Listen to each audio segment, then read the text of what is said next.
Welcome to Krome Cast. Check it out. I'm Sam Major, Commercial Director of Krome Technologies. On this edition of Krome Cast, we're talking about legacy system migrations from the hardware to the application layer. In a slight change of format, we've beefed up the intellectual horsepower of this edition, and I'm joined by two people, namely Ben Randall, Technical Director, and Rupert Mills, my founder of Krome and business partner. Chaps, good afternoon. Afternoon. Good morning. I don't know how long it's taken us to set up, but we'll go with afternoon. Afternoon. Let's go with that. Perfect. So, change of format, the idea being that today, hopefully, we're going to dig into a bit more technically than usual, based on some client feedback as well. People want to see more of Ben Randall, so we'll give the people what they want. Of course. Yeah. And just looking at the subject matter, so we've recently done our customer satisfaction survey, and feedback from that has given us the data that actually people are very interested in migrations, specifically from kind of legacy platforms, be that desktop platforms through to kind of big end infrastructure. The how, I think people have potentially due to the pandemic, people have kind of got on with doing business and not necessarily done some of the heavy lifting we'd have done in years before. Now that's caught up with people, and people are looking at things like server refresh, migrations to the cloud. It could be platform, new platforms on premise, etc., etc. But as we know, there's a whole raft of challenges that can come with that. And if we work, again, I'll use my cheat notes, but if we kind of look at that from if we go top down, bottom up, whichever one look at it, kind of starting at the hardware, because if we're doing a migration or refresh, clearly we've got the hardware, the software, the applications, all intrinsically linked. But we sometimes have to look at this as independent parts to make migrations and so on work. Sure.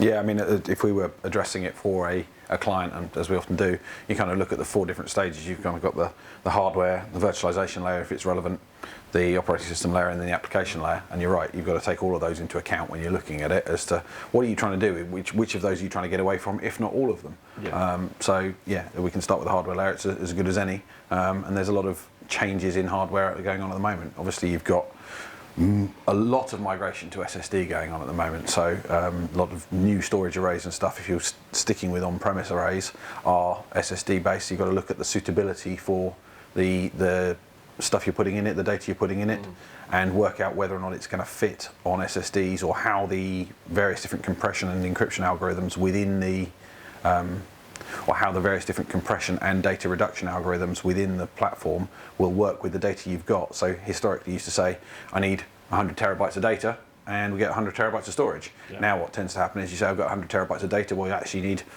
20 terabytes of storage or 10 terabytes of storage. Yeah. And that's been around for a little while now, but certainly with hardware migrations, that's becoming a bigger and bigger concern, to make sure you size it appropriately. And then the chipsets are moving forward so fast from Intel at the moment that actually you've got to look at what do you get out of the new horsepower and the new chips compared to what you got historically, and sizing those correctly as well. There's some horrible old chips around which you can accidentally buy, or you can end up with exactly what you need in the newer chipsets and a lot of horsepower. But you've got to do that sizing operation perhaps in more detail than you ever did before. Yeah, I suppose also you're looking at potentially if you're splitting that, so you could be on-premise to part on-prem, part cloud. Again, not all data is equal and needs to live in the same place. And like you said, also the thought process there behind, historically you kind of have gone same for same but a bit newer. But if you're splitting your data sets and you put it elsewhere, it might be, do we need, everyone's trying to push SSD, let's not get away from that, but spinning Rust is still available, and might that be a suitable medium for what you need if you're putting into the cloud? Yeah, I mean, depending on the solution as well, you may get a lot more performance than you expect out of a traditional mechanical spinning disk hard drive. If you've got enough spindles, you can actually get some surprising performance. Yeah, and they're not, let's be honest, they're not expensive. Some of the vendors, obviously everyone knows Dell, we like Dell, but the ME4 takes a vast amount of spindles. They can get a huge amount of performance for quite a cost-effective solution, but that's many U compared to a power store full of SSD with 4-to-1 data, or there'll be 6-to-1 with the next firmware, etc., etc. So I guess sizing that up. There's a certain amount you can look at with what you've got at the operating system layer as well, like data deduplication, which is now available in Windows Server, for example. That can actually, at the operating system level, you can actually achieve some economies there from older servers, which so with 2012 you may not have had that, depending on your file system. So that can be part of your migration. Does, I guess, point your question on that, does that make some of the functionality that vendors have built into arrays obsolete? Because obviously dedupe and compression has been a big as you've just said, it used to be you buy 100 terabytes of disk for 100 terabytes of data, or 130 terabytes of disk for 100 terabytes of data, and now you can buy less because obviously we fit more in, but that's because deduping compression has been done at the array primarily. Well, the deduping compression's been in the arrays for a long time now. The difference has been that historically it's been optional. So you'd be able to say, actually, do you or don't you use it? So you know that in a worst case scenario, as you say, 100 terabytes of data, 100 terabytes of disk, but you can then turn on deduping compression and get more for it. Now, when you're getting the SSD arrays that are all flash, basically you're getting to that point of you don't have an option, it's on by default, and you can't turn it off, and you have to rely on that because you can't price 100 terabytes of flash compared to 100 terabytes of spinning disk and expect it to be anywhere in the same market. No. So, but they rely on that technology to bring it in. So that's important. But yeah, you're, in terms of the operating system, making some of it redundant. It's been doing that for a while now, and there's that choice of do you do it in the hardware vendor, do you do it in the operating system? And there's different places to look at what you do there. So for example, even with things like vSAN and stuff that's been around for ages, you've been looking at, that's the virtualization there, so it's in between the two. So you've kind of got different places to do all of that, and that's part of when we talked about at the beginning, planning exercise, getting that planning exercise right, is if you do your planning properly, you can work out where you're going to use those, and also which of them might conflict with each other, because some of them, if you turn one on, you won't see the impact because you've got the other one on or whatever. Yeah, you can only dedupe once. Yeah, and you've got to look at what you're doing there as well, or alternatively, whether or not it's going to hugely impact performance. If you turn on dedupe in two different places, are you going to suddenly see that performance drops through the floor because it can't cope with doing it in both locations? So, yeah, before we jump into virtualization though, a couple of things I know we've done, you guys, not me, you guys have done a lot around this, but it's kind of the hardware sizing pre-migration into cloud, but also what do we call it, the kind of compatibility bit. So if we're looking at legacy subsystem A and to get it into new subsystem B, that's not necessarily, to coin the phrase next finish, but it's not as easy as just drag and drop the data, and we've seen some of those challenges. Well, yeah, it depends. In some cases, there may be a supported migration path. You know, for example, different SANs from the same vendor may have a direct migration without, minimizing your downtime, maybe able to replicate volumes over to the newer storage. And also, other operating systems may have a direct migration path. So it's something to think about, whether you're going to have to do a forklift upgrade, basically, or whether you can do something much more seamless. And that's a consideration, for sure. Yeah. I'll chuck the pre-sizing for cloud on your way if you don't mind. Yeah, fine. It's just as important when you're looking at lifting and shifting an environment, not only just look at what hardware you've got on-prem, but look at what hardware specification you're putting it into in the cloud. Cloud is charged on metered usage as a rule of thumb, and if you're using the wrong size virtual machine, if you've got a historic virtualization estate on your on site and the hardware is over-spec'd, you can give away RAM, CPU counts, etc. to machines because you don't care, you've already paid for that hardware. As soon as you put it into the cloud, if you put something in that's 5 times the size it needs to be, you're going to be paying 5 times as much for it, even if it's not using that performance, because the virtual machine's spun up at that rate. There's the migration to cloud technologies, which is different, that comes further down the stack, but if you're just lift and shifting the virtual machines, you've got to look at making sure that you potentially resize them as part of that lift and shift so you don't end up paying a huge bill you weren't expecting. Yeah. Obviously, with migrating to the cloud, you've got that ability to change instance type. Actually becomes very much easier, thankfully, but that is a huge consideration. Prices, the cost of that. To look at that though, because we've seen before where people have gone wholesale, kind of as we are into the cloud, and then the unexpected bill arise, and yet we've seen people still will pay that bill and won't actually take the time to look at, just by adjusting to the right size, how much money can be saved. Yeah, absolutely. And there's various software we can run to do that automatically on a regular basis, as we've talked about in previous podcasts, but actually doing it at the point you migrate as a baseline is a good idea. Yeah, it makes sense. Okay, so I'll shuffle you on. Obviously, desperate to talk about virtualization, so I'll chuck that one back in your lap as well. Not quite so desperate, but I guess. So, I mean, the big issue actually is that lots of people have sat on a virtualization stack for a long time and said, actually, it's working, it's good, etc. You patch it, you move it forwards, but it's amazing the amount of virtualization stacks out there that aren't patched properly because people look at patching their OS layer but not the virtualization, and now all of a sudden ransomware vendors have started targeting the virtualization stack, which is pushing people into those upgrades. The problem with that is that you've got supported hardware platforms, so hardware compatibility in terms of absolutely to keep up with the latest release of any operating system, but specifically the hardware stuff, you need to have hardware which is up to the spec of the latest VMware or Hyper-V release. So That's important. Yeah, it's driving off that previous hardware conversation. Is actually, if you want to go from, let's say, VMware 6.5 to 7, and your hardware isn't on the hardware compatibility list, you may find that actually it drives a hardware migration at the same time. So you've got to think of actually checking all those compatibility checks before you go and do that migration, and then again supported migration paths. So we've bumped into quite a few times of people saying, oh, we're going to upgrade VMware. Actually, the easiest way to do it, and historically a lot of the time the easiest way to do it was say, oh, we'll just build a new vCenter, connect everything to it.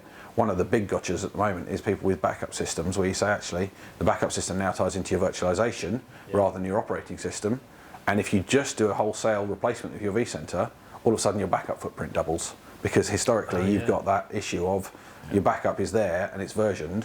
If you back it up from a new vCenter, it sees it all as new backup, so your backup footprint doubles. So again, the gotcha is, well, we've got a cloud backup service. Suddenly we've doubled the amount of data we're consuming in the cloud backup service. And by the time you've done that, it's too late to think about it. So well, we've seen this one a couple of times, haven't we? Absolutely, yeah. It's something you have to consider. And so actually upgrading the vCenter, which is a bit harder than just spinning up a new one, is something you have to seriously consider if you've got that situation. Yeah, you've got to take those things into consideration and work it out. It's, but yeah, the virtualization stack is considered an easy option, but actually you've got to give a bit more thought these days because of all the integrations with it. Yeah. Just on the back, this is a really easy question for you to ask. It's either no, and I'll be quiet, but you're talking about obviously backing up previous versions of VMware and so on and so forth. If you're restoring to a later version or a newer version of VMware, is there any issue putting that from a backup and then mounting it if it thinks it should be mounted to 6.5 and now you've got version 7, etc.? That's an interesting question, actually. I think that it depends on the version. I think that there is backwards compatibility in the newer versions. I don't know how far back we can go, but there's certainly, for a previous version or two versions, I think you're okay. But you're essentially restoring the VMDK files or the virtual disk files, and so they remain compatible. But yeah, that's definitely something to consider if you're restoring a very old backup, like an archive. You know, that will be the situation where you start to run into problems. Also, what operating system is supported to be virtualized? So if we were to go way back, you know, a very old version like NT or something, is that supported anymore on your latest hypervisor stack? Going quite way back to NT. Yeah, but the potential is there. I mean, we have had clients who've had systems they wanted to run on NT, so you know, legacy systems clearly, which are very ripe for migration. Yeah, I mean, around this, when we get to the application side of this, we had one particular client who was running systems that date back to 1978. I remember from the discussions with them, and actually they couldn't get off them because they couldn't get the data out. And when you look at that conversation piece, is where do you lift that and move it forwards? Yeah. I guess we're talking about migration, but when we get into that sort of stuff, we're talking kind of active archive conversation a lot more, or potentially ELT, that sort of stuff. But it's people wouldn't necessarily be putting that from a backup. So there wouldn't be the use case for it. So no. Potentially it's being painful in conversation for no reason, Ben. The one thing that you can think about with the virtualization or virtualized backup restores is that obviously we can use that as a cloud migration path as well. So generally you can restore back to a different platform. It's just, it's the devil's in the detail, as Ben said. Yeah. So I guess if you're looking at either you've got a kind of certified way within a vendor's platform, so you're going from a Dell this to a Dell that, or a NetApp this to a NetApp that, but it's nice and easy. If they're different vendors, we can do with things like, let's say VMware could do that, or from backup. There's different options available to us. Or Hyper-V to VMware, VMware to Hyper-V, depending on what the right choice is going forwards, again, because vendors are changing licensing models and all the rest of it. So when you're moving forward to that new platform, you've got to look at, again, right-sizing the virtualization infrastructure as well as the hardware.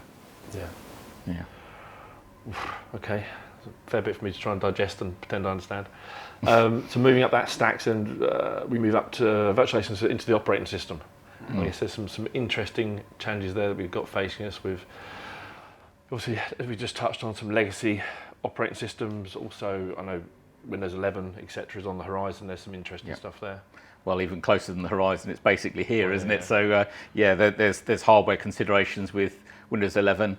The requirements. Let's drill into that a little bit. So some of that was news to me. Yeah, so we've got like the requirement for the TPM 2.0, which is Trusted Platform Module, which is the security chip essentially within the hardware. version 2.0 was released in November 2019, so it's quite recently, really. So if you've got an estate of laptops, for example, that's older than that, then you may need to see if there's what could be done about whether that's going to be compatible. To be honest, so, but this TPM module. Yes. I thought was a standard theme. It's a cost option with some of the Indeed. vendors that we're looking at. So it could be that, and that it's not guaranteed to be in your hardware. exactly. It wasn't required in Windows 10. And then that release date, I hate to remind everyone, but 2019 backs us right back into kind of just pre-pandemic, and we all know that the first few months of 2020 was a complete bun fight for everyone trying to grab devices, laptops. It's all work from home. So there's a raft of devices out there that we know people grabbed anything. The spec wasn't the most important thing. It was just having a device. So there's probably everything went. So there's probably a lot of devices that do have TPM and some that don't. So it will be a consideration for certain people that want to now move to Windows 11 and leverage that potentially are kind of bound by the parameters of the hardware that they've purchased unknowingly. I don't know. Yeah, I mean, if they're going to sweat that asset for 5 years, you may be looking at a 2025 release or 2025 migration date, which doesn't leave you that long to get off Windows 10, to be fair. Not some people. No, indeed. So, but yeah, it's as Ben said, the TPM stuff, the whole idea of security in the operating system. Windows 10, you could turn BitLocker on and off, for example. The TPM piece was optional. Windows 11, they've made it compulsory to make it a more secure operating system. You can understand why, because it drives the whole market forward and will drive forward the reputation of the operating system as being more secure, etc. It just means that you're locking out all of the people who traditionally have said, oh, I'll sweat this asset for 5 years, 7 years, 9 years in some clients' cases. 15 years. Yeah, exactly. Yeah. I mean, in fairness, we've had pretty good mileage out of that. With the Windows 7, 8, Windows 10 generations have actually been quite lenient, really. If I look back in my history, that the supported hardware, your laptop went obsolete very quickly. I think we've actually got quite, as you put it, sweated out the asset for quite a long time. We've done quite well out of that. But now is that time is a clear delineation where we've got an object, a piece of hardware which probably or may not be in there. So yeah, I mean the minimum specs haven't jumped that far again either, have they? Because you're still talking 64 gig for the OS, and you're talking 4 gig of RAM. So actually, really 4 gig of RAM though. No, it won't really be 4 gig of RAM, but let's be honest, minimum spec. Yeah, but it'll run barely. If you run Teams on it, though, that'll fall over fairly quickly. Yeah, but I mean, we all know that minimum specs are not to be. Don't aim for the minimum spec. Yeah, exactly. No. Don't aim there unless you want your user experience to be minimum spec. But the bottom line is that the minimum spec hasn't really changed that much in terms of you can still run it on the older hardware in theory. The one that will be overlooked is people go, oh yeah, we can roll this estate out. And unless you've got a way of, for example, if they need a firmware flash to bring them up to the latest TPM firmwares, again, for security reasons, do you have a method for flashing your entire estate's firmware? Because most people have got a method for rolling out a Windows update or similar. And if they haven't, they should have. But on the other side of things, do people have a method for rolling out a firmware update? They're not always that simple. So when you're doing that migration, you've got to think about, are we going to need a manual touch on those machines, or are we going to need a large wholesale hardware replacement? As you said, the people that snapped out and bought, quick, what's on the shelf, can I have 1,000 of those to get them rolled out to our users? Are they suddenly going to find that actually they need to replace that 1,000 machines, which may mean an earlier budget cycle, or it may mean delaying the upgrade cycle. So, but certainly it's a consideration. There's DirectX 12 as well, isn't there? So yes, I believe so. Yeah, the graphics card needs to be capable of DirectX 12 or above as it comes around. So, any other thoughts on kind of the operating system level and considerations there? Because I'm quite keen to switch you both on to talking about the application there and getting into that. No, I think we've already touched on the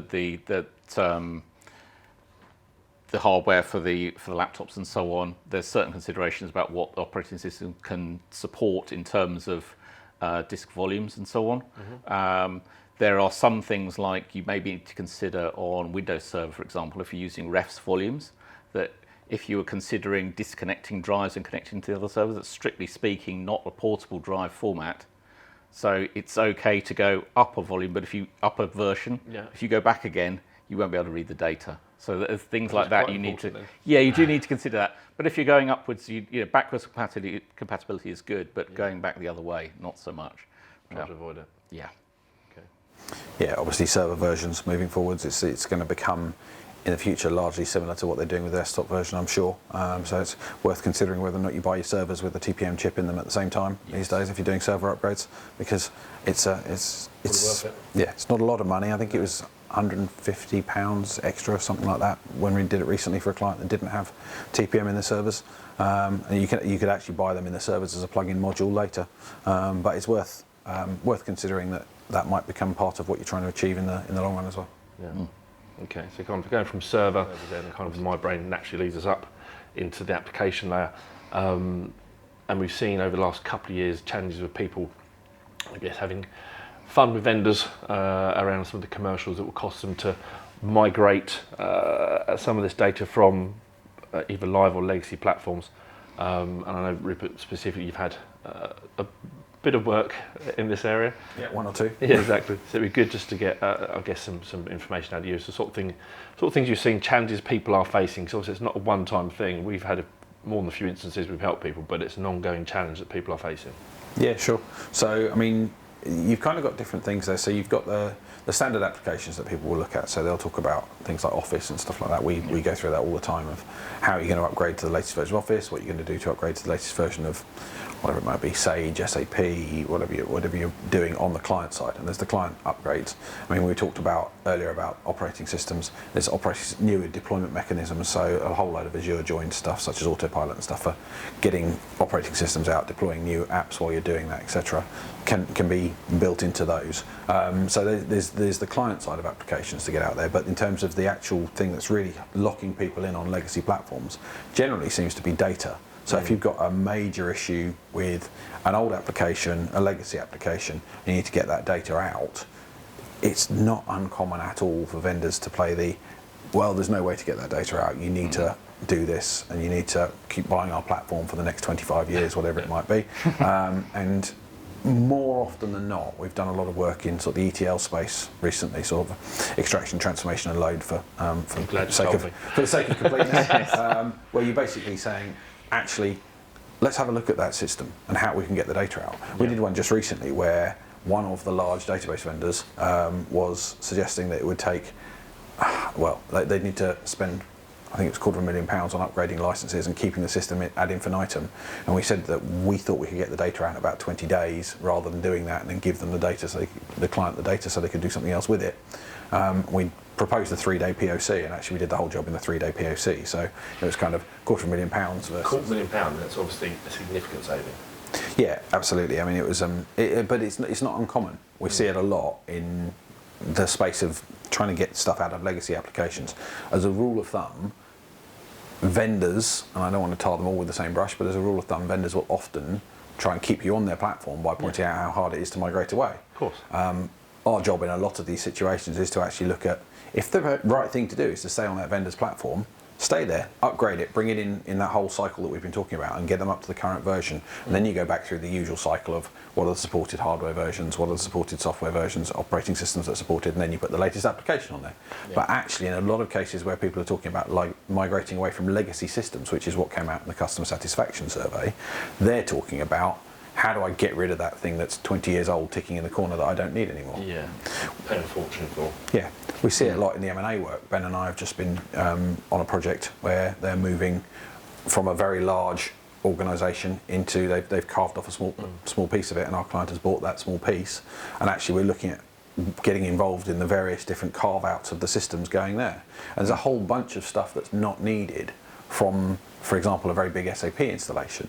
Now, they've got their own SAP expert working on that, but that's just one example where not taking all of that across is saving them millions in SAP licensing costs. Yeah. Again, we did a job recently with SAP where you needed the piece of data out of it, not the legacy SAP system, and actually we were able to extract the piece of data using the APIs that connect into SAP, give that back to the client and save them the need to license SAP for some time into the future, or those components of SAP. Yeah, the actual volume of data might be considerably smaller than the original whole system you're looking at, you know. So in terms of even the volume of data you're having to move, it's comparatively small. It's just understanding what that is. Yeah. Working at the application layer to extract it. That's it, and normally it's the compliance or the data governance teams who are making you hold on to that data for valid reasons. It's okay, you need to hold this for 7 years and be able to access it. That doesn't mean you've got to hold it in the source system. So a lot of the time you can say, actually I've still got the data, I can still pull back whatever we were meant to keep for regulatory reasons, but I don't need it in the source system. Yeah. It comes down to kind of where we started on this, going full circle. We're looking at types of data, not all data is equal, isn't it? Yeah. So looking at that information, you need some of it, but do you need to be running a very expensive system just in case? If we can transform it and move it somewhere else, we can still get access to the raw data. We don't need all the trimmings that we're paying a fortune for that won't really do much other than costing us an awful lot of money. Yeah, especially if it's data that you're just going to refer to. Essentially, it's read only. Yeah. So you're not really working with it in the same way as you were. You're just referring back to it. Then there's a whole load of functionality you don't need in the system you're migrating it to. Yeah, absolutely. I mean, we had a very interesting conversation recently with a potential client where they've got an AI platform they want to feed a load of data into, and actually getting access to all that legacy data will enable them to feed their AI and let the AI learn a lot faster by accessing all the legacy data. And it's a question of someone to assist them with that piece in the middle to get the data out of the legacy systems and feed it into the modern systems. And that's a whole new take on it as well. So, but it's migrating away from those legacy systems and doing either keeping the data for just compliance reason, parking it away somewhere in read-only, as Ben said, or saying actually we want to feed it into something new and modernise the whole system. And do something intelligent with it. Yeah, exactly.